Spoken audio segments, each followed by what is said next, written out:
Well, the escalating attacks cast shadow over Ukraine's Independence Day 35 years after it broke away from the Soviet Union. For millions forced to flee the war, the anniversary marks a powerful expression of ties to a country they still want to return to. William Denselow has more for CNA from Brussels.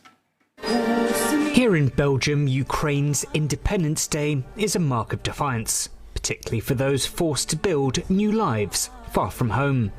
It's a celebration of a country they can't return to, and a reminder of what's still at stake.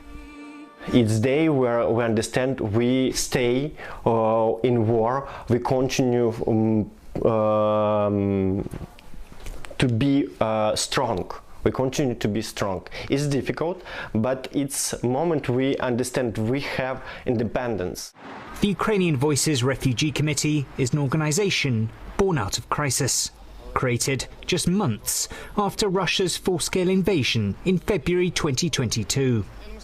More than 4 years later, they continue to support Ukrainians who fled to Belgium, with some 70,000 still living here today under an EU temporary protection scheme that's been extended time and again. But the longer the war continues, the harder temporary becomes, particularly for families building lives here.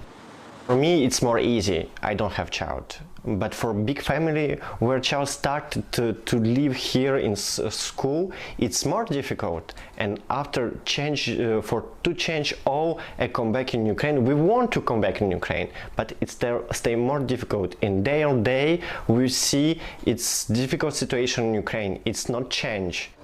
How long Europe is prepared to sustain its support for the Ukrainian diaspora and Ukraine itself remains a critical question. The EU has repeatedly said Ukraine's security and Europe's are interlinked. But backing Kyiv is one thing, having the military capacity to do so is another. Ukraine still relies heavily on the US for critical air defences, and with American resources depleted by the conflict with Iran, Europe is struggling to fill the gap. The biggest bottleneck of the air defense is anti-ballistic capacities. And it's not only the Ukrainian problem. Europe at all doesn't have enough capacity to put down ballistic missiles if Russia considers to send it to their capitals. But weapons are only one part of the support. The EU has also poured billions into keeping Ukraine's economy afloat, while trying to squeeze Moscow's ability to finance the war. Since 2022, the EU has passed 21 sanctions packages, targeting everything from Russian financial services and energy revenues to its shadow fleet. But with the war in its fifth year, maintaining that economic pressure has become increasingly difficult. Phasing out Russian energy comes at a cost, and not every EU member state is equally willing to pay it. And even when there's consensus, the challenge is in making those sanctions bite. Ukraine says Russia is still finding ways around them. Destroying each and every agents, companies and allies used for Russia to smuggle the spare parts, which will then become the missiles and drones, is something that we have to do our homework together with our allies.